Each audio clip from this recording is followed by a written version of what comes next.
Y entonces yo me puse a documentar todos estos casos. Bueno, aquí traigo yo la carpeta que envié completa de información a la Corte Penal Internacional. Esa es la que tú presentaste. Esta es la que yo presenté, todas pruebas documentales, análisis también de los seguimientos de los casos. El negocio o el modelo de negocio principal de García Cabeza de Vaca, ¿era el huachicol o era como le entro a todo? A tráfico de gente, a tráfico de drogas, a tráfico de combustible.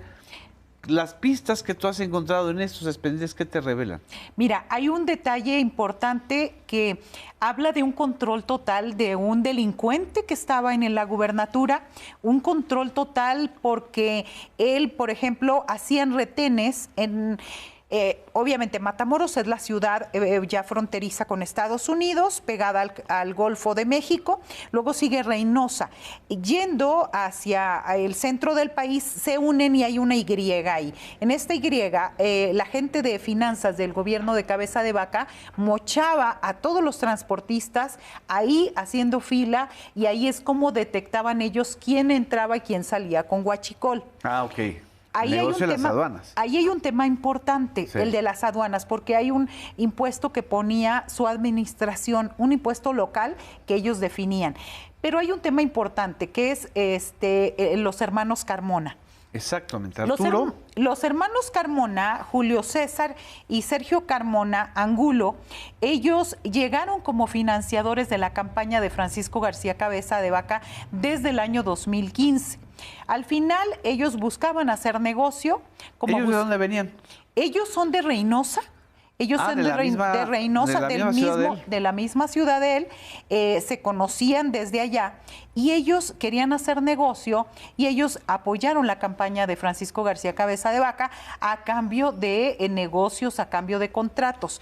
Este gobierno actualmente documentó convenios y contratos por más de 700 millones de pesos.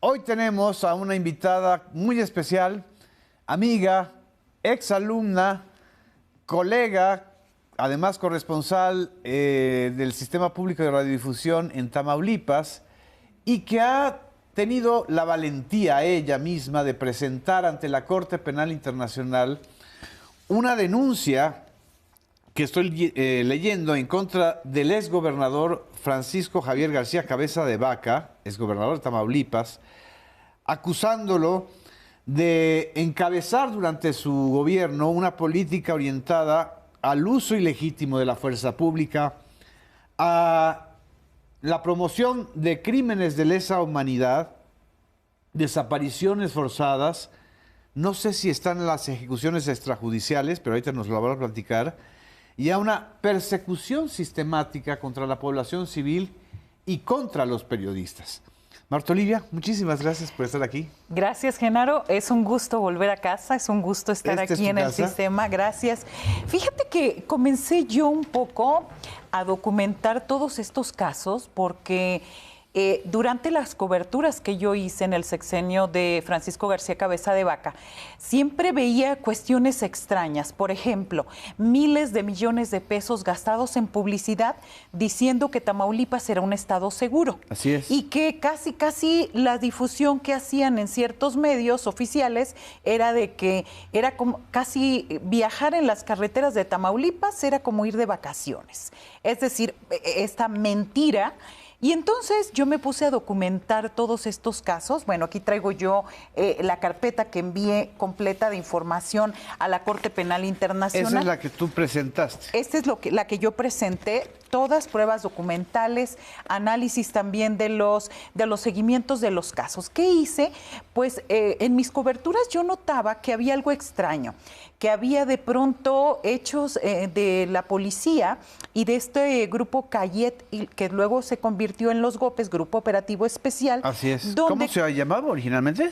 Centro de Atención e Inteligencia, una cosa así, era el Cayet. Cayet, que era, fue hecho como para, desde el sexenio de Egidio Torre Cantú, en 2011-2016, se supone que labores de inteligencia. ¿Qué es lo que hace Francisco García Cabeza de Vaca? Lo adopta y después le cambia el nombre por todas las quejas que había contra ellos. Una de ellas fue, por ejemplo, el caso de Miriam Rodríguez Martínez, una ama de casa de San Fernando, a quien le secuestran a su hija adolescente entre 16 y 17 años, se la secuestran y la asesinan. Ella se convirtió en una investigadora y detuvo por sus investigaciones, se detuvo a 2 personas. Una de ellas extrañamente salió de la cárcel, se fugó y fue y la asesinó el 10 de mayo del 2017. Es decir... Una persona que sale de la cárcel para asesinar... El 10 de mayo. El 10 de mayo. El 10 de mayo. Y esta Miriam Rodríguez, de hecho se hizo esta película llamada La Civil, que fue muy, muy citada a nivel internacional, y en Tamaulipas nada, ni siquiera llegó la película. Bueno, este es un caso donde se habla de que ella pidió protección. Francisco García Cabeza de Vaca, siendo candidato, prometió la protección. Él lo vio, la atendieron supuestamente 2 meses antes, nunca la protegieron. Y este es un caso emblemático porque estamos hablando de San Fernando, con todo lo que conlleva y con todo el antecedente de punto neurálgico donde confluyen grupos del crimen organizado y cárteles de todo tipo. Entonces, por ejemplo, es este. Pero después, en el 2019, hay un hecho en Valle de Anáhuac, en Nuevo Laredo. Ahí, ya siendo la policía de Cayet, este grupo especial, pues afanoso por rendir cuentas o rendir números, secuestró a 8 ciudadanos. Y en ese caso los obligó a vestirse de sicarios y después los asesinó. Son 8 ejecuciones extrajudiciales donde el gobierno del estado de Tamaulipas jamás reconoció una culpabilidad, más el caso se fue a nivel nacional a la Comisión Nacional de Derechos Humanos y el año pasado se obligó al gobierno del estado como ente a ofrecer disculpas por este caso y a indemnizar a las víctimas. Entonces, ¿cómo se dieron cuenta? Pues porque los hechos sucedieron delante de las hijas, de los hijos, los secuestros de estas personas. Los secuestran, los obligan a vestirse como sicarios y luego los asesinan. ¿Para qué los disfrazan? O sea, ¿para qué los disfrazan de sicarios? Para decir que eran sicarios y que era un ellos enfrentamiento. habían hecho... ok. Y que era un enfrentamiento. ¿Y cuál era el objetivo? ¿Robarles o por qué secuestrarlos? El objetivo, algunos los mataron ahí mismo afuera de su casa. Entonces, ellos simular que era un enfrentamiento y bueno, seguir con esta retórica y esta narrativa de que estamos atrapando a delincuentes. Y bueno, pues en un enfrentamiento y al verse obligados los agentes policiales, pues hay que matarlos, ¿no? Ya se resolvió el Estado mexicano a favor de ellos, ya hay una resolución al respecto.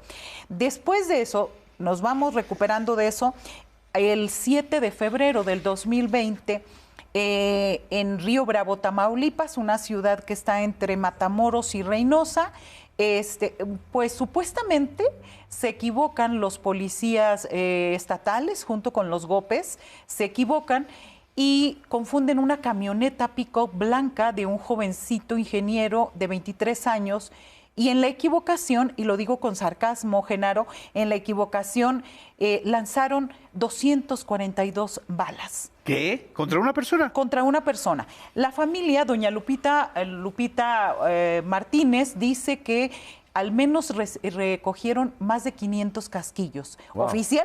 Oficialmente el expediente habla de 242. Y entonces ahí yo empiezo a ver un patrón un patrón donde hay otros casos que no fueron denunciados, pero que conocí en Matamoros, Tamaulipas también, de gente que se dedicaba al comercio, que había sufrido lo mismo en un ataque. Llegaron, los hirieron, pero no quisieron hacer denuncia. Cuando yo empiezo a ver este patrón, digo, a ver, caray, confundes a alguien y pones disparas 242 veces, no hay lógica. No hay lógica de la explicación. ¿Qué era lo que pasaba? Que los GOPES y los policías estatales actuaron en el gobierno de Cabeza de Vaca como un grupo armado a su favor. Un grupo que defendía a ciertos cárteles y obviamente Juan Daniel Ortiz Martínez murió porque estaban protegiendo la plaza de otros grupos. Y entonces ellos veían a una camioneta parecida y bueno, atacaron al joven. Justamente apenas se cumplieron 6 años de este asesinato. La familia sale, es un lugar, Río Bravo es un lugar de no más de 100,000 habitantes, es un lugar colindante con Estados Unidos. Es un lugar muy triste. Cada vez va nada más la familia a hacer la caravana y a hacer el recordatorio de este hecho. ¿Por qué a él?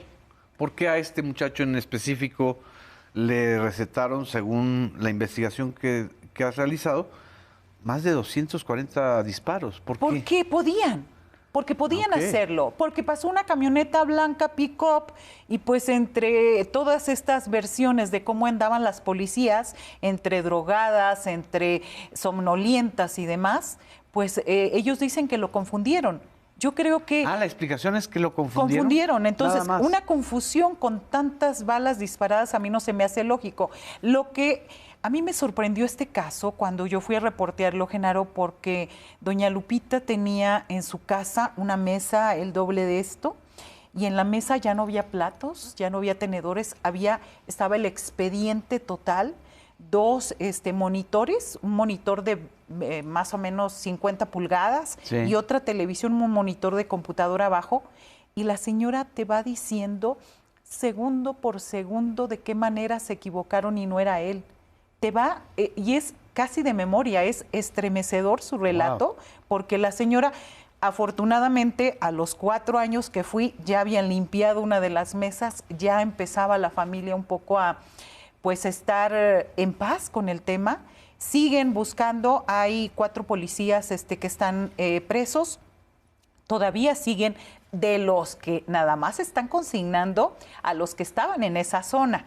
Obviamente son muchísimos más. ¿Hay algún GOPE preso? No. ¿Por este caso? Ninguno.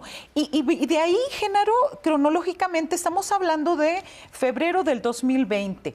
Pasan casi 9 meses, enero del 2021, y nos encontramos con la sorpresa, con esta noticia donde GOPES y policías estatales detuvieron a una camioneta donde iban 19 personas. Así es. Las asesinaron y la jefa de los GOPES, creyendo, eso es lo que no alcanzo a comprender, creyendo, no sabían ni dónde estaban, porque era en la madrugada, no sabían ni dónde estaban, y lo que dijo ella, bueno, ya los mataron, pues ¿qué hacemos? Vamos a quemarlos. Y quemaron a las personas. Los incineran. De estos 19, 17 eran migrantes guatemaltecos, 2 mexicanos que eran los que los llevaban y que eran los que los estaban transportando. ¿Cómo fue que nos enteramos de esta escena? No nos hubiéramos enterado, sino que en la madrugada, cuando ya empieza a clarear, pues se dan cuenta que a menos de 500 metros había un pueblito. Y entonces los vecinos escucharon los gritos, el terror, todo, y ellos creyendo que estaban, no sé, en la nada, no sé, no te podría decir yo en qué, pero ahí hay un caso grave en 2 sentidos. Uno, el asesinato de los migrantes, y por el otro, es que en esta caravana iban GOPES al principio y policías estatales al final. ¿Es trata de personas? Sí. Era trata y iban a llevarlos para allá. Pero ellos los policías iban en caravana, ¿sí? Sí. ¿Cuidando qué? Cuidando que un grupo no se meta a otro. Es decir, otra vez, no cuidando a la ciudadanía, sino cuidando a las zonas y a los cárteles. Entonces, en esta caravana, cuando detienen esta camioneta, una camioneta se les peló, se les fue, Esa camioneta sí alcanzaron a cruzar a Estados Unidos y fueron los que dieron aviso, oigan, hay más atrás. Ya cuando empiezan a investigar con las familias en Guatemala y que no se han comunicado, se dan cuenta del asesinato. Pero hay un detalle bien importante que yo se lo expuse en una conferencia mañanera al presidente Andrés Manuel López Obrador en su momento, era de que les ofrecieron a los policías estatales, los que no habían disparado, les ofrecieron que se inculparan y que los iban a sacar de la cárcel. A los Gópez no los procesaron. Lo grave del asunto en este caso es que ya fueron sentenciados a 50 años de prisión, digamos, por un crimen que no cometieron. Inocentes. Ahora, poco para que entiendan los que nos están escuchando y viendo, ¿qué eran los Gópez? ¿De qué se trataba? ¿Por qué García Cabeza de Vaca genera un cuerpo de élite sobre las ruinas de otro cuerpo de élite, por lo que vemos, los Calet? Cuando en Tamaulipas hay toda la historia de los Zetas, que eran a final de cuentas un cuerpo paramilitar del Cártel del Golfo. Es decir, le pusieron todavía más violencia a la violencia. Sí. ¿De qué se trataba en el modelo de gobierno de García Cabeza de Vaca, los Gópez? Mira, yo siempre he pensado que para un poco explicar a quién entrevistamos o explicar enfrente de quién estamos, hay que comprender su historia. Sí. Y la historia de Francisco García Cabeza de Vaca es de un delincuente juvenil que robaba autos y armas en los Estados Unidos. Incluso hay una ficha de él donde está, donde lo detuvieron. Cuando él llega a ser candidato y ya como gobernador, dijo que él explicó y dijo que era una muchachada. Es decir, una travesura. Para el señor era una travesura andar delinquiendo. Entonces, vamos a comprender un poco de dónde viene, y él viene de esa parte, de considerar que, bueno, voy a irme más allá, yo tengo 3 hijos, de alguien a quien no le pones un límite, claro, y que no le dices que hay que tus actos pueden tener, estás afectando a la sociedad y puedes tener consecuencias. Bueno, estuvo detenido, ¿no? Estuvo detenido y lo liberaron porque era todavía menor de edad. Entonces, bueno, eso es cuando él empieza, esta es su carrera delictiva. Y yo tengo testimonios de gente que dice, es que yo lo conocía robando, le robaba a tales grupos, a tales partes. ¿Qué es lo que hace Francisco García Cabeza de Vaca? Se involucra, porque pues era de la familia. Hay 2 anécdotas rápido acerca de él. Una es de que su padre, pues era un señor bien, decían, bien presentado, pero que no trabajaba, que no le gustaba el trabajo, quien trabajaba era la esposa, y entonces, o sea, me refiero que era el que se quedaba al cuidado de los hijos. Así es. Y bueno, formaron este grupo criminal, casi criminal, los García Cabeza de Vaca, los 3, José Manuel García Cabeza de Vaca, que se encargaba de los contratos y los moches millonarios, Francisco, que era el de en medio, y Ismael García, que es el menor. Es el menor. Que también fue senador. Fue senador, que hizo absolutamente nada en Tamaulipas y fue, pues, en su vida ha trabajado. Él solamente ha brincado en los puestos gracias a su hermano. Pero me regreso. Francisco García fue alcalde de Reynosa. Él se une a la familia Gómez Reséndez, una de las familias ricas de la zona.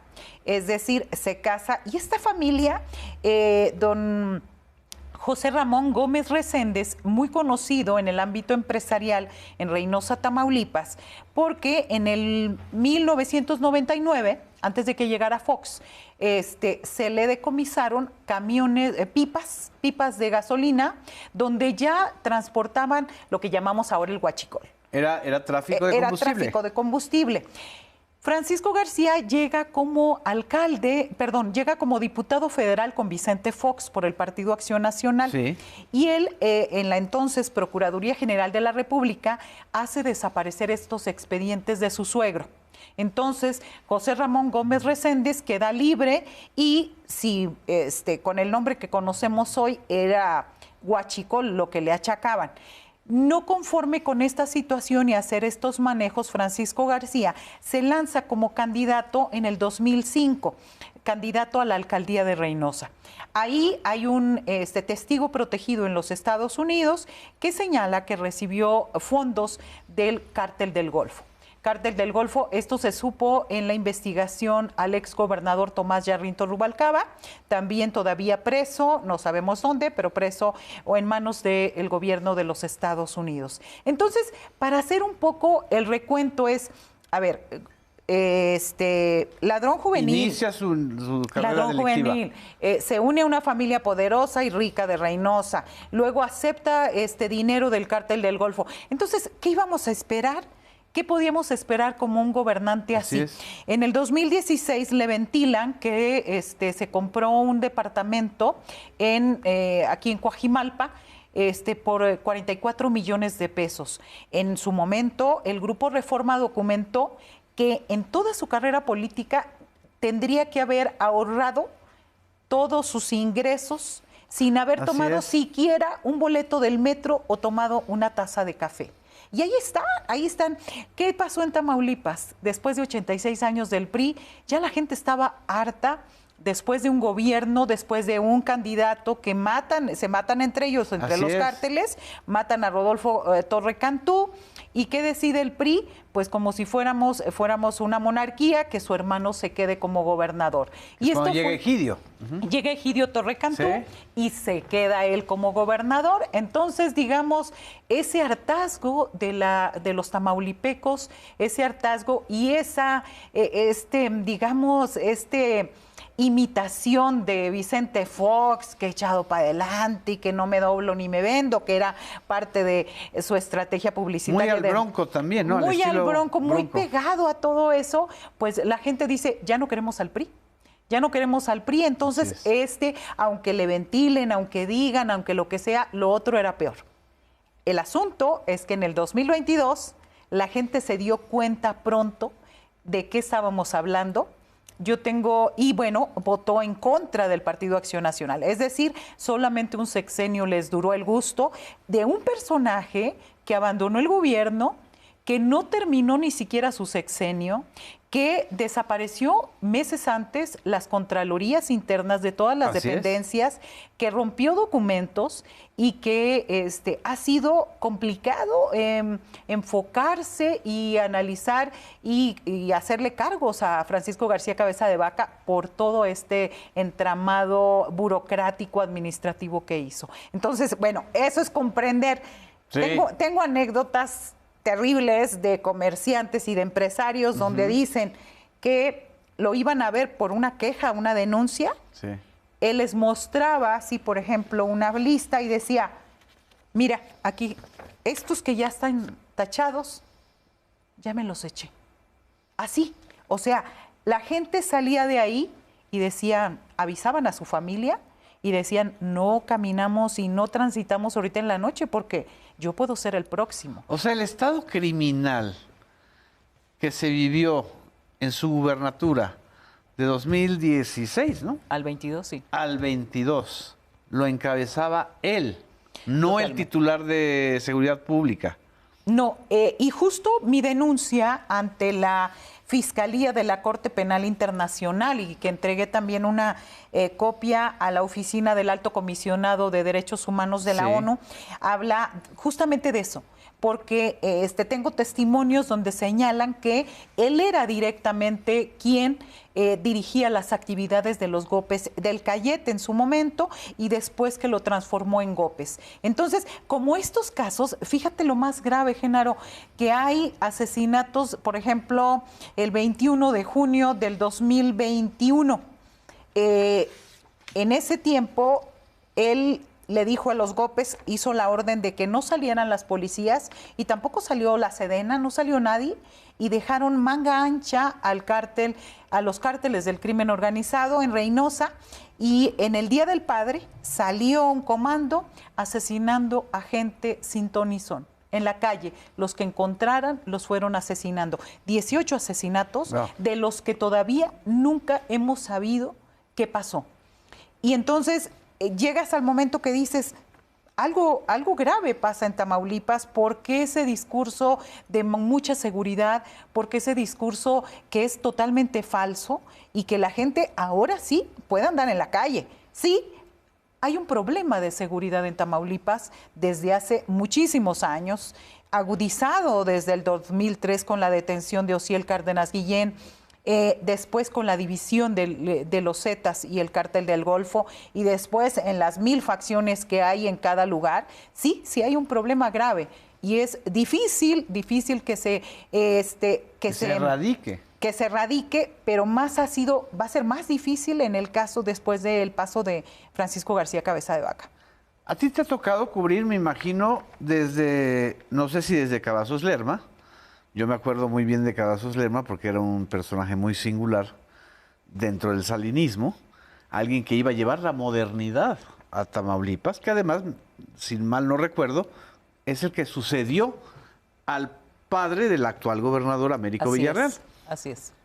Y bueno, llegó con la modernidad y ahí empieza la modernidad en Tamaulipas, la modernidad salinista empieza pues con el Cártel del Golfo, es decir, con la industrialización a gran escala del tráfico de cocaína vía Tamaulipas, que se abría una nueva ruta en el Golfo, ¿no? Y competía directamente con el Pacífico, ¿no? Y de repente dijeron, esto parece un accidente en la historia de Tamaulipas, pero luego vino el hombre más famoso por su temperamento, por su violencia, que es Tomás Yarrington. Luego su sucesor, Eugenio Hernández. Luego el asesinato de Rodolfo Torres Cantú y su hermano Egidio. Una especie de historia trágica. Y uno hubiera dicho, ya nada puede superar al narcoestado o la narcopolítica de la era priista en Tamaulipas, de Cavazos Lerma a Egidio. Pero como que García Cabeza de Vaca quería superarlos. No sé si los superó. Es decir, pero mucha gente me ha dicho, es que lo de Cabeza de Vaca fue incluso peor que Tomás Yarrington. ¿Tú crees que fue así? Sí, totalmente. A mí me tocó, yo creo que estaba haciendo mis pininos con Américo Villarreal Guerra, y lo que vivimos después. Eras una chavita. Sí, empecé a los 16 años, wow. Entonces ya andaba yo por ahí reporteando, pero había ciertas formas. A mí me parece primero que Américo Villarreal Guerra fue el último de los gobernadores que no, hay un gobernador antes, Enrique Cárdenas González, que era un pandillero, pero bueno, en el caso de Américo Villarreal Guerra era un gobernador bastante institucional, bastante serio, un ingeniero hidráulico relevante que había hecho su carrera sobre todo en varios estados del país, en el centro del país, donde precisamente el expresidente Andrés Manuel López Obrador lo conoció por una obra precisamente en Tabasco. Entonces, pero de ahí para acá nos vino un Manuel Cavazos Lerma, todavía que fue relevado de su cargo del PRI, que lo llevó al hospital, no se ha podido recuperar, claro. Porque pues hizo una declaración muy ad hoc a la personalidad de Cavazos Lerma. Cavazos Lerma, además de esos vínculos extraños con grupos del crimen, no probados, porque a pesar de lo mencionado, no hay un proceso en su contra, como si hubo en contra de los demás. Él fue un personaje que en efecto llevó parte de esta modernización, pero como que separó, con Cabeza de Vaca también separó esta parte de desarrollo en carreteras, en infraestructura y demás. Que sí, o sea, digamos que esa época era de los priistas que roban pero reparten. Exacto. O sea, sí roban, pero sí reparten. Infraestructura. Y que generan infraestructura. Él, junto con Tomás Yarrington, pues también llevaron las vías rápidas y lo que conocemos ahorita en Tamaulipas, de ya no esa carretera federal 85 panamericana que pasabas por todos los pueblos habidos y por haber, se hicieron carreteras nuevas. Bueno, él, Cavazos Lerma se distinguió por ser un personaje que se llevaba a las jovencitas. a Ah, las las niñas, raptaba, es las cierto, raptaba, acusado había de abuso. bailes, le gustaba la música y a las jovencitas que hubiera se las llevaba y había políticos y ciertos empresarios que incluso le ofrecía jovencitas, algo que en este momento que en todo momento fue grave, Claro. pero pues al final no se denunciaba y no se sabía.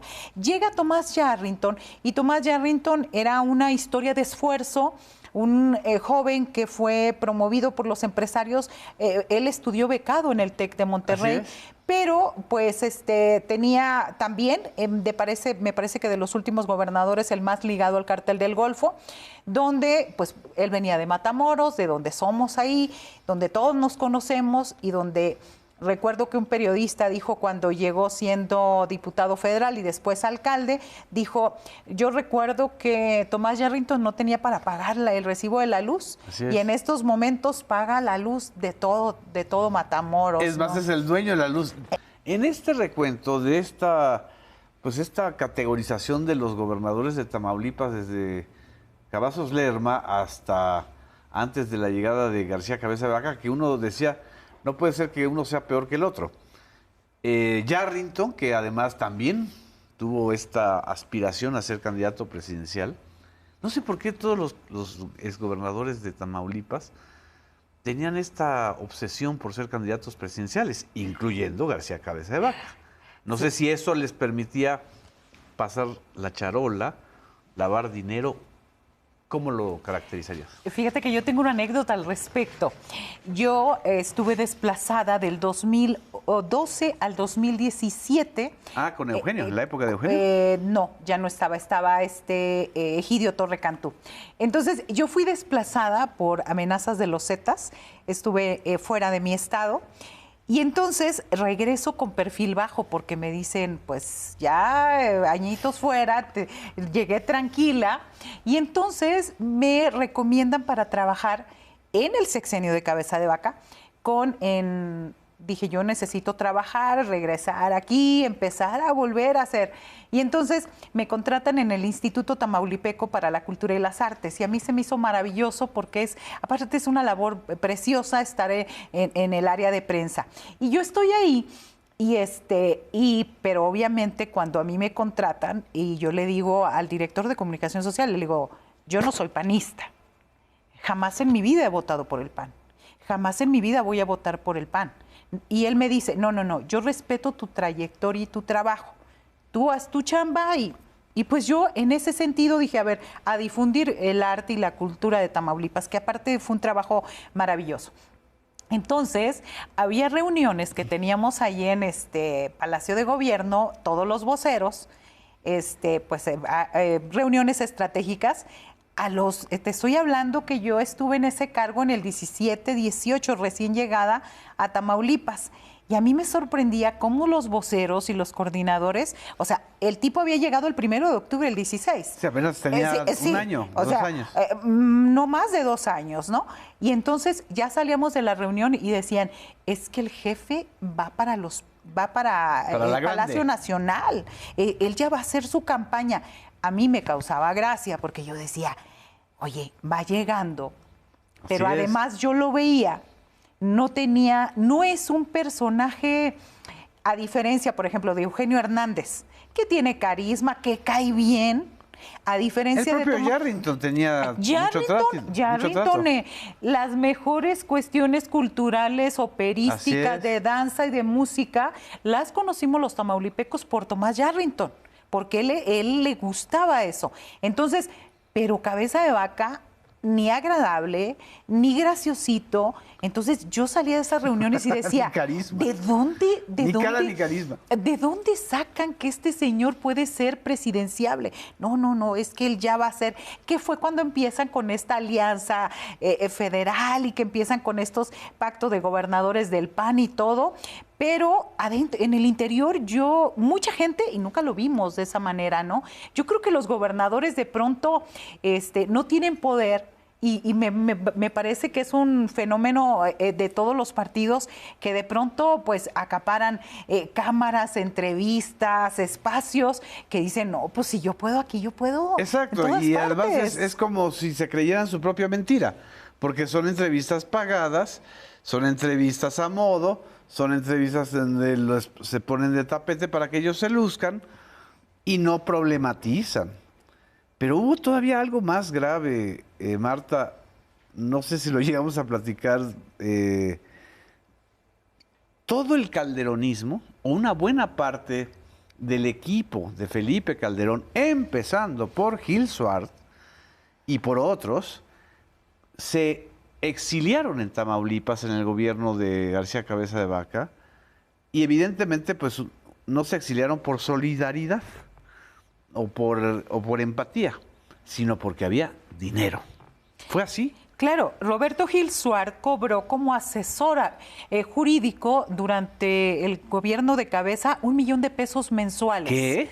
1 millón. Y aparte su familia política, en segundas nupcias, la hicieron funcionaria.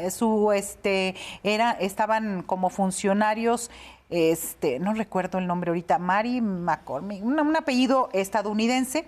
Bueno, la unidad de inteligencia financiera encontró nexos y lazos entre la familia política de Gil Suart y Cabeza de Vaca y propiedades en el Valle de Texas y en Tamaulipas cercanos a los 1,000 millones de pesos. Las propiedades, ellos se dedicaron a los bienes raíces y bueno, el cliente más distinguido era Francisco García Cabeza de Vaca. Entonces, grupo, le vendían inmuebles se vendían entre ellos, se lavaban. Había una serie. Cuando hablamos del faltante, que es algo que no hemos hablado, el faltante económico que dejó Cabeza de Vaca en Tamaulipas, estamos hablando que había observaciones de la Auditoría Superior de la Federación por 18,000 millones de pesos. Wow. Como es a un ente gubernamental, no importa el gobernador que esté.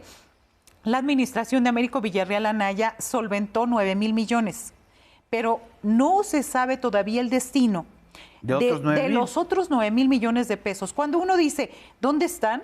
Pues hay que ver dónde están en estas campañas publicitarias que tiene Francisco García Cabeza de Vaca. Y estamos hablando también, Genaro, del dinero legal, es decir, el dinero registrado. El dinero que se extrae del presupuesto. Exacto. No estamos hablando del dinero de los moches, no estamos hablando del dinero que se cobraba a los grupos del crimen organizado como piso, que cobraban los GOPES y la gente cercana a Francisco García Cabeza de Vaca. Y del huachicol. Además del huachicol. Además del huachicol. Es decir, el negocio o el modelo de negocio principal de García Cabeza de Vaca era el huachicol. ¿O era como le entro a todo? A tráfico de gente, a tráfico de drogas, a tráfico de combustible. Las pistas que tú has encontrado en estos expedientes, ¿qué te revelan? Mira, hay un detalle importante que habla de un control total de un delincuente que estaba en la gubernatura, un control total porque él, por ejemplo, hacían retenes en... obviamente Matamoros es la ciudad ya fronteriza con Estados Unidos, pegada al Golfo de México, luego sigue Reynosa.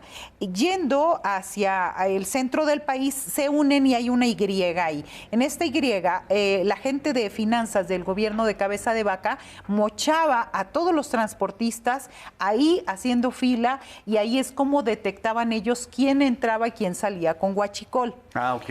Ahí hay un tema importante, sí, el de las aduanas, porque hay un impuesto que ponía su administración, un impuesto local que ellos definían. Pero hay un tema importante que es los hermanos Carmona. Exactamente, Arturo. Los hermanos Carmona, Julio César y Sergio Carmona Angulo, ellos llegaron como financiadores de la campaña de Francisco García Cabeza de Vaca desde el año 2015. Al final, ellos buscaban hacer negocio. ¿Ellos de dónde venían? Ellos son de Reynosa. Ellos son de Reynosa, de la misma ciudad de él, se conocían desde allá y ellos querían hacer negocio y ellos apoyaron la campaña de Francisco García Cabeza de Vaca a cambio de negocios, a cambio de contratos. Este gobierno actualmente documentó convenios y contratos por más de 700 millones de pesos. Esto pasa pero hay una, digamos, una división a mitad de gobierno. Hay facturas, por ejemplo, en la Secretaría de Salud. Las empresas de Carmona se dedicaban a mantenimiento y de pronto les adjudicaban en Secretaría de Salud convenios de 150, 200 millones por atención a áreas de salud. Obviamente esa área de salud nunca se atendió, claro, nunca hubo, pero era un... No eran constructores. Eran constructores más que dotadores de servicios de salud. Ellos podían, es que cuando me refiero a eso, podían ser todo. O Exacto. sea, a ver, quiero que me le llenes aquí este contrato, pues ahora vas a hacer una clínica. Y todo está ya por el hospital de Ciudad Madero. Sí. Ahí fue la división entre el cabecismo y los Carmona. Cuando pasa esto, pues ellos ya no les entregan no el dinero ilegal, sino el dinero legal ya no se los quieren pagar. Le quita Cabeza de Vaca este contrato, a pesar de que ya tenían todo equipado. ¿En qué año fue eso? Esto fue en el 2018, donde hay una justito ruptura. ¿Antes de la llegada de López Obrador? Sí.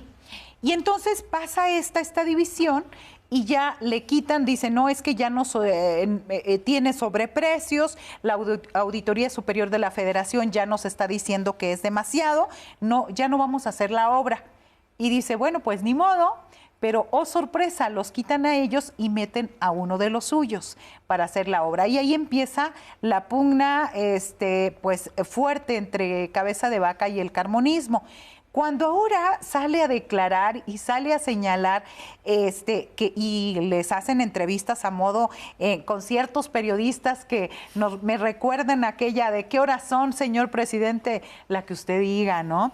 Con esos medios muy inclinados hacia la derecha, es que nadie se dedica simplemente a teclear. Busquen en Google transparencia, gobierno de Tamaulipas y van a encontrar los convenios que firmaron estos personajes con el cabecismo. Y además, después hay un detalle y el relato que ha construido Cabeza de Vaca. Cabeza de Vaca se ha ido contra la 4T en Tamaulipas y dice que financiadores de Huachicol y demás, y dices, a ver, a Sergio Carmona Angulo lo asesinan en noviembre del 2021. Así es. Morena elige a su candidato en diciembre del 21. Así es. Y hace la campaña en el 22. Entonces, la explicación y ahí la duda es, ¿cómo un muerto va a venir a financiar una campaña de un candidato a gobernador? Que todavía no estaba definido cuando a él lo asesinan. Exacto. Pero supuestamente son las redes de Carmona, ¿no? Las redes que están ahí, y bueno, pero aquí el asunto es que cuando le empiezan a preguntar a Cabeza de Vaca, bueno, para empezar, las entrevistas a modo que le hacen, nunca le preguntan ni siquiera personajes que en algún momento yo respeté en el periodismo, ni siquiera le preguntan por qué eres prófugo. Sí, este vínculo y por qué eres prófugo de la justicia. Así es. O sea, la narrativa de él ha sido la de soy un perseguido político, yo descubrí las redes del Huachicol y pues habría que hacer memoria que el Huachicol lo hicieron ellos con su familia política desde antes del 2000, ¿no? ¿Sigue siendo él yerno de esta familia? Sí. ¿Y sigue esta familia siendo importante en el negocio del contrabando? Mira, te puedo decir que esta familia, como en todos, como en el centro de los estados, en el centro del país, son los mismos nombres de pronto que se barajan. José Ramón Gómez Leal es senador por Morena ahora. Su cuñado, que quiso ser alcalde de Reynosa, hubo una división ahí con ellos, pero al final de cuentas es Francisco García Cabeza de Vaca. José Ramón fue delegado federal de Bienestar, fue el superdelegado en el sexenio pasado. y ahí sigue, y es uno de los personajes pues más ricos de la ciudad, donde se ha distinguido por quitarle tierra a la gente, a posesionarios, a personas ahí, y uno se pregunta, ¿para qué quieren tanto poder y tanto dinero pisoteando a los demás? Y a mí me parece que es una de las faltas de Morena ahí en Tamaulipas, que lleguen personajes tan ligados al huachicol de hace muchas décadas. Como pasó en Tequila. Exacto. Como acaba de pasar en varios municipios. Exacto. El cabecismo está vivo con José Ramón Gómez Leal, el cuñado, y con una de las hijas de Francisco García, que es regidora en Reynosa, apapachada mucho por los Maquitos, el grupo de Maqui Ortiz, senadora del Verde, que está encontrada con Morena, aunque sigue actuando por ahí, que dejó como herencia a su hijo de alcalde, Carlos Peña Ortiz, y entonces así están las redes del cabecismo todavía ahí. Su hermano, Ismael García Cabeza de Vaca, conocido en Tamaulipas como el hermano Lelo o el hermano Nada, es diputado local. Nada? Porque no ha hecho nada, como Cristian Castro. Nada. Ahora, también es interesante que a pesar de lo contundente que fue López Obrador, lo contundente del desafuero y del inicio del desafuero de Cabeza de Vaca, no se le pudo detener. Es decir, hay algo también en las redes de poder y de complicidades de Cabeza de Vaca que te hablan de algo que va mucho más allá de Tamaulipas, ¿no? Sí. Pero también, mira, recordemos, por ejemplo, quiénes lo blindaron. Lo blindó el Congreso de Tamaulipas. Sí. ¿Cómo lo blindaron? Comprando diputados. En el 2021, Morena logró la mayoría en el Congreso de Tamaulipas. Pero, pues, Cabeza de Vaca lo que tuvo es que sobornó a los... ¿Se compró a legisladores de Morena? A 4 diputados de Morena, 4 diputadas. Los votos necesarios. 4 diputados, y esas 4 diputadas son las que hicieron que no fuera posible nunca ni que se le persiguiera a Cabeza de Vaca. Pero eso hizo, y ahí la cuestión es, bueno, tú traes la cartera abierta. Sí. ¿Qué va a hacer Morena para resarcir, para que no vuelva a pasar esta misma situación? Así es. Y para que tarden mucho tiempo en desmantelar el cabecismo? Apenas todavía siguen los pasos. Apenas acaba de ser relevado Irving Barrios Mojica, el fiscal general de justicia que se quería reelegir, que estuvo persiguiendo... Designado por él, ¿no? Designado por él, primero procurador, después pasó a ser fiscal, uno de los personajes más nefastos y más que actuaron de la mano de Francisco García Cabeza de Vaca. Un caso emblemático tuvo él. El caso del asesinato de Carlos Domínguez en Nuevo Laredo, un columnista, un periodista. Ah, el papá de este joven reportero. Exactamente. Él armaron todo un teatro y fueron y detuvieron a todos los periodistas que habían desayunado una hora antes con el periodista. Y esa fue su forma de presentar resultados. Esto, lo más grave del asunto, es que finalmente el Poder Judicial liberó a los periodistas, porque no tenían responsabilidad en el caso. Así es. Y siguen libres quienes sí lo ejecutaron, quienes lo asesinaron. ¿Y qué hizo Cabeza de Vaca? ¿Y qué hizo Irving Barrios Mojica? Montaron, pues ahora sí que en la Fiscalía, un área de recompensas. Encontraban a gente que se decía testigo de los asesinatos y cobraba las recompensas millonarias que ponía el mismo gobierno del estado. Esa, yo documenté esa parte. O sea, yo lo secuestro, yo lo hago y yo me pago. Yo tengo la investigación, tú busca a alguien, y bueno, por eso se supo que los periodistas no tenían nada que ver, porque el abogado Gabriel Regino descubrió toda esta red de corrupción de esta forma. Y así actuó en muchos. Es decir, ellos decían, estamos pidiendo apoyo y recompensa de 2 millones de pesos. De pronto, ellos mismos tenían su oficina de recompensas en la Fiscalía.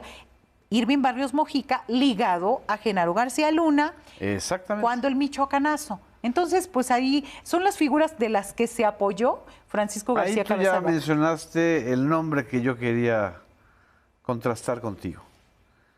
Genaro García Luna, titular de la Secretaría de Seguridad Pública en el sexenio de Felipe Calderón, titular de la AFI en el sexenio de Vicente Fox, formador de buena parte de los cuadros policíacos de la Policía Federal que se fueron de directores de policías en los estados y que evidentemente tuvo una relación con García Cabeza de Vaca, o al menos si no coincidieron exactamente en los años del calderonismo, como del 2006 al 2012, sí todavía en el periodo, digamos, del ascenso político de García Cabeza de Vaca, había una relación con García Luna. O sea, Tamaulipas era muy importante, siempre ha sido muy importante para el trasiego de droga, el trasiego de huachicol y evidentemente pues Ciudad Madero, es decir, la ciudad petrolera por excelencia, donde ahí estuvo otro gran hombre fuerte de Tamaulipas que fue la Quina. ¿Qué relaciones todavía hay entre los nexos de García Luna y Cabeza de Vaca?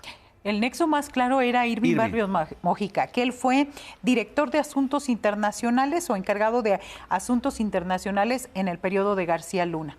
Entonces era el nexo. Recordemos también que se filtraron videos donde los García Cabeza de Vaca, tanto Ismael como Francisco, se habrían visto con algunos personajes del cártel de Sinaloa en Baja California, en Los Cabos. Se filtraron después cuando en el tiempo del desafuero, que ahí habrían tenido ciertos enlaces, ciertos momentos de comunicación con los cárteles. Entonces, aquí digamos, este personaje lo que hizo en Tamaulipas, aprendió las malas mañas de García Luna, Barrios Mojica, que es, digamos, lo que reporté y me consta, que hizo toda una gran red de corrupción. O sea, su cuñada era la contralora interna, su familiar, tenía todo un grupo que todavía está enquistado todavía en la fiscalía. Ahorita está buscando el nuevo fiscal, pues empezar a limpiar la dependencia. Tienen, por ejemplo, de vocero a un personaje, espero que ya no esté, Iván Moyle, que fue acusado de acoso a periodistas y también tiene una carpeta judicial por pornografía infantil, por ejemplo. Entonces, eso es lo que armó. Este personaje le sirvió muchísimo a García Cabeza de Vaca, tanto que le armó expedientes a más de 30 diputados, personajes de Morena durante la campaña del 2022 y se dedicó a perseguir. Ahí es donde yo no entiendo totalmente lo que pasa. Si esto fue en el 22 y estamos hablando que se fue el 25... ¿qué pasó en ese periodo? ¿Por qué se seguía manteniendo a este personaje nefasto en la vida judicial de Tamaulipas? Bueno, es que además todos estos fiscales, incluyendo el de Morelos, si te acuerdas, sí, claro. Ulises Uriel, sí. Con el que se tuvo Uriel Carmona, Uriel Carmona, con el que tuvo una disputa pública la presidenta de la República, ella siendo jefa de gobierno, ni hablar del fiscal en Nuevo León o el fiscal de Veracruz. Es decir, esta figura del supuesto fiscal autónomo que en realidad es un fiscal impune. Es decir, se valieron, porque además fue parte de la negociación del PRIAN, al menos a mí me tocó reportearla en el Senado de la República justo cuando Cabeza de Vaca todavía era senador del PAN. Entonces era negociar un manto de impunidad transeccional a través de estos fiscales, ¿no? Y me acabas de recordar el caso Odebrecht, donde Cabeza de Vaca es parte de los senadores que recibieron moche para aprobar la reforma energética de Enrique Peña Nieto, y también se habla que fue la negociación también con el prismo para dejarlo como gobernador. O sea que ya estaba negociado que después de Egidio Torre Cantú, él era gobernador. Sí, o sea, ya había un plan. Ahora, después ya va para 3 años, Américo, ¿no? Sí. A la mitad de un sexenio. ¿Qué valoración haces? Porque enmendar el camino de Tamaulipas en términos de cómo encauzarlo frente a esta política criminal o narcopolítica criminal tan fuerte durante 6 años, no es durante 6 sexenios, perdón, no es nada fácil. ¿Qué valoración haces tú? Fíjate que ahora que vine a hacer esta denuncia y me he encontrado con colegas periodistas y me han hecho la misma pregunta. Yo puedo decir algo muy claramente. No hemos tenido un asesinato de periodistas. Exacto. No hemos tenido todo este expediente, no lo hemos tenido de muertes e impunidad e inseguridad. Tamaulipas es complicado. Y Tamaulipas, hay que recordar que ahí nace en los 60, 70 el cártel de Matamoros, con don Juan Nepomuceno Guerra Cárdenas. Así es. Que después se convirtió, con Juan García Ábrego, se convirtió en el cártel del Golfo, y Osiel Cárdenas Guillén. Es decir, hay muchos pendientes en seguridad, hay muchas situaciones que se dan de corrupción policíaca y política, que es difícil, pero al menos yo no recuerdo en este sexenio un asesinato masivo de 18 personas o de 19 migrantes, o un asesinato que no haya sido castigado. Por ejemplo, recuerdo que... Bueno, está el castigo a los guardias, a los elementos de la Guardia Nacional. Claro. Que en Tamaulipas asesinaron a una persona por... Claro, pero por ejemplo también respecto al Estado, en Reynosa hubo también una confusión de los policías porque las mañas no se les quitan. Asesinaron a un niño y que decía, a un jovencito, un adolescente, y decían que era sicario. El gobierno del Estado se hizo cargo, así es, hizo una disculpa pública, se hizo cargo de la víctima y hay una diferencia. Y yo eso es lo que veo. Puede ser, hay otras cuestiones también que se tienen que investigar. Hay, por lo menos en este sexenio, me tocó reportear en la Secretaría de Bienestar Social de este gobierno, como en un edificio de 22 pisos ya tenía riesgo de protección civil porque dejó la secretaria de Bienestar Social, Yalil Abdala, una priista, exdirigente del PRI, que se pasó al panismo, muy amiga cercanísima de Ismael García Cabeza de Vaca.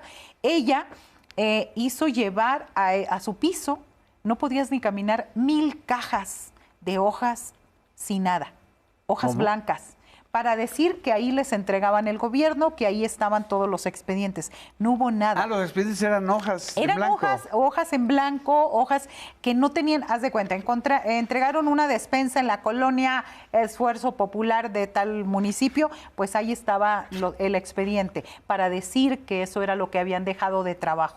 Estuvo en riesgo todo ese piso, 2 pisos, imagínate lo que significan 1000 cajas, pero además...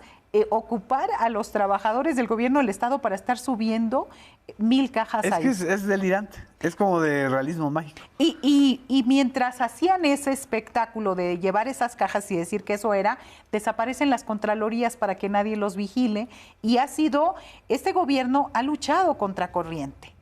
Pero me parece que ha luchado contra corriente, contra el cabecismo, porque Cabeza de Vaca abandonó el gobierno, no entregó el gobierno, se fue huyendo una semana antes de que concluyera su administración y huyó a los Estados Unidos, se encuentra allá, pero ¿sabes qué es lo más grave? Que trae la cartera abierta para que un Héctor de Mauleón, para que una Carmen Aristegui, para que una Azucena Oresti, para que todo este grupo de periodistas hablen a favor de él, no lo impugnen, no le pregunten por sus faltas y no creo que le vayan a preguntar sobre este expediente ante la Corte Penal Internacional.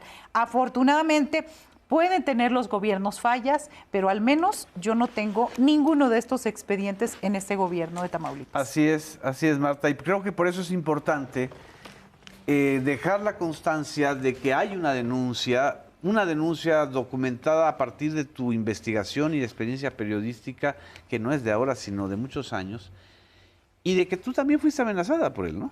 Claro, y fíjate que también eso es importante. Yo no menciono mi caso aquí. No está tu caso. No está mi caso.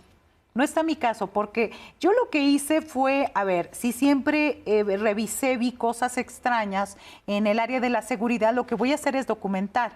Pero ahora sí que ahí también yo no quise involucrar mi caso para que no digan, es porque... Es una causa personal. Es una causa personal, no. En todo el expediente no aparece mi nombre más que como una persona que acudió ante la Corte Penal a denunciar. No aparece ni los asesinatos de periodistas. No quise meter el tema de periodistas por esto, porque se supone que están resueltos, que no están resueltos, pero en mi caso que yo también denuncié a la FEADLE, porque ahí metió mano, yo denuncié a Javier Coello Trejo, a Francisco García Cabeza de Vaca, a Max Cortázar, y lo que hizo la FEADLE fue hacer un expediente 3 veces más grande que contra mí. Y luego, te la sí, me la regresaron. A ellos nunca ni una cita, nada. Y a mí me hablaron y ellos resolvieron en abril del 2024 el expediente, decía que no había ejercicio de acción penal y a mí me informaron 6 meses después y me enteré por casualidad. Y bueno, ante esa casualidad acudí con el expresidente López Obrador a denunciar el caso porque era una situación a todas luces irregular. Me mandaron una notificación a un correo inexistente para quedar bien con Cabeza de Vaca, para quedar bien con Javier Coello Trejo y decir que no había ejercicio de la acción penal. Yo los denuncié a ellos y denuncié ante la CNDH a Irving Barrios Mojica y a su vocero también por acoso contra mi persona. Así es. Pues estamos ahí y en los espacios de los medios públicos están para documentar, para denunciar, Marta. Y muchísimas gracias a todas y a todos ustedes por seguirnos en esta edición. Suscríbete, dale like, déjanos tu comentario. Síguenos en YouTube, Facebook, TikTok e Instagram. México en Transformación.